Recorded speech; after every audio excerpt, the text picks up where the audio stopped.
बिस्मिल्लाहिर्रहमानिर्रहीम। मेरे काश्तकार भाइयों, मैं हूं आपका मेज़बान प्रोफेसर राणा नेमत।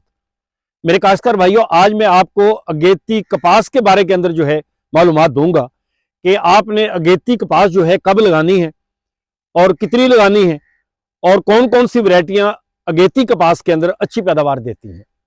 तो मेरे काश्तकार भाइयों, जैसे मैंने आपको पहले व्लॉग के अंदर भी ये बात बताई थी कि आपने एक ही फसल के ऊपर इक्तफा नहीं करना।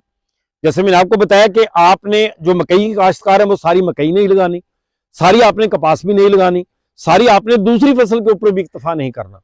तो जिन लोगों ने कपास लगानी है ना, तो कपास के अंदर दो तीन चीजें हैं कि एक तो यह है कि कपास के ऊपर खर्च कम होता है। अगेती कपास जो है वो स्प्रे भी कम मांगती है, वो खाद भी कम मांगती है, उसमें पानी भी कम लगता है।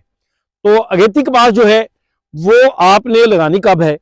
अगेती कपास जो है वो आपने 15 फरवरी के बाद लगानी है, बल्कि 15 फरवरी को भी आपने मौसम देख के फिर लगाना है कि अगर टेम्परेचर सही हो तो आप कपास काश्त करें, अगर टेम्परेचर सही ना हो तो इसे फिर अगली तारीखों में यानी 20 तक ले जाएं, तो फिर ये उगाव के अंदर प्रॉब्लम जो है वो नहीं आता। आपने जो कपास लगानी है ना, उसमें उसके दो तरीके हैं। एक तो ये है कि आपने वो कपास खत्म कब करनी है। अगर तो आपने वो कपास लेके जानी है 8वें महीने तक, तो 8वें महीने तक आपकी 30 मन के करीब पैदावार जो है वो आ जाएगी। फिर आप उसको खत्म करके जो है वो मकई भी काश्त कर सकते हैं। और अगर आपने वो लेके जानी है नवंबर तक, तो फिर नवंबर तक अगर आप लेकर जाएंगे तो फिर आपकी पैदावार ज्यादा भी आ सकती है। फिर आपकी 60 मन, 70 मन, 80 मन, वो तो फिर जितनी आप जो कहते हैं कि गुड़ डालेंगे उतना मीठा होता चला जाएगा। और दूसरा है कि मौसमी हालात कैसे रहते हैं, बारिशें तो नहीं आती, ज्यादा गर्मी तो नहीं पड़ जाती, वो फिर आगे चल के वो उन चीजों के ऊपर जो है वो डिपेंड करेगा। तो वो आप वो तरीका भी है। लेकिन मेरे काश्तकार भाई ज्यादा अब ये करते हैं कि कपास जो है वो अगेती काश्त करके उसे 8वें महीने में खत्म कर देते हैं, उसके बाद उसमें अगली फसल लगा लेते हैं। ज्यादा जो काश्तकार भाई हैं वो उसके अंदर मकई काश्त करते हैं, क्योंकि मकई काश्त करने के बाद फिर उसके अंदर जो है गंदम भी आ सकती है। इसके बाद जो है मकई काश्त अगर नहीं करनी होती, कुछ लोग जो है उसके अंदर सब्जियां काश्त कर लेते हैं, कुछ लोग जो है उसके अंदर आलू काश्त कर लेते हैं। तो वो आप उसके अंदर कोई चीज भी लगा सकते हैं।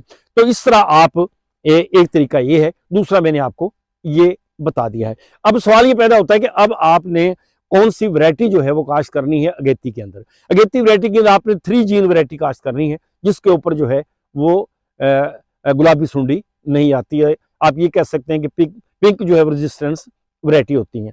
उसके अंदर जो अच्छी वैरायटी हैं, जिन्होंने पिछले साल अच्छा जो है वो परफॉर्म किया है, पैदावार अच्छी दी है, उसके अंदर MR2 है बंदेशा साहब की, डॉक्टर इकबाल बंदेशा साहब की वैरायटी बहुत अच्छी वैरायटी है। और इसके अलावा असल 2 है, उसका रिजल्ट भी बहुत अच्छा रहा है।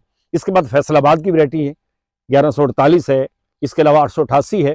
तो ये वैरायटियां जो हैं कोशिश करें।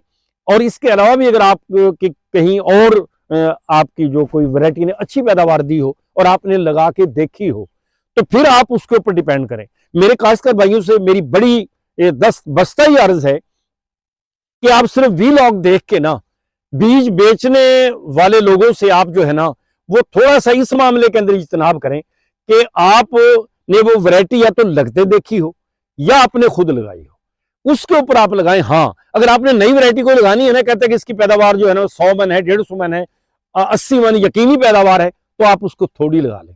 1 कनाल लगा लें, 2 कनाल लगा लें, 1 बीघा लगा लें, इससे ज्यादा ना लगाएं, चाहे वो 400 मन जो है ना वो वैरायटी देने वाले भी क्यों ना हो। क्योंकि मैंने इसका बड़ा तजर्बा करके देखा है कि नई वैरायटी वो कहते हैं इतनी आएगी, बाद में पता चलता है कि उसकी पैदावार ही नहीं आई, और वो जो है वो सारे का सारा सीजन जो है वो ले बैठी। वो यदि आप ये कह सकते हैं कि उसको बीज वाले को तो पैसे मिल गए, लेकिन अगले वाले का बेड़ा गर्क हो गया। अब बीज वाला जो है 5 किलो में कितने पैसे कमा लेगा यार? 5 किलो को ज्यादा करेगा, वो 10,000 रुपये ले लेगा, 2,000 रुपये किलो भी हुई तो, लेकिन उस बंदे का कितना नुकसान हो जाएगा। तो इसलिए भाई ये जो मैंने आपको बताई है ना 3-4 वैरायटी, ये आजमूदा वैरायटी है। इन्होंने पिछले साल भी जो है वो अच्छी पैदावार दी है मौसम के लिहाज के अंदर। तो आप ये जो है ये वैरायटियां लगा सकते हैं। और आप कोशिश करें कि इस साल चूंकि कपास जो है वो कम काश्त हो रही है, लोग मकई के पीछे ज्यादा हैं, जैसे मैंने आपको पहले बता दिया, क्योंकि मकई का रेट जो है वो अब अच्छा मिल गया काश्तकार को। और जिस तरह भी वो अच्छा रेट मिल जाता फिर काश्तकार बेचारा उधर ही भाग के चला जाता है, उधर से जनाब उसको फिर मार पड़ती है, फिर वो उल्टा फिर उधर आ जाता है, उधर से इस तरह बेचारे को चारों तरफ से मार पड़ रही है। तो ये भाई मेरी आपसे रिक्वेस्ट है। वैसे आपकी मर्जी है, जिस तरीके के साथ भी आप करना चाहें तो आप अपनी मर्जी के खुद मालिक हैं। तो ये भाई मैंने कपास के मुतालिक जो है वो तजवीज़ दी है।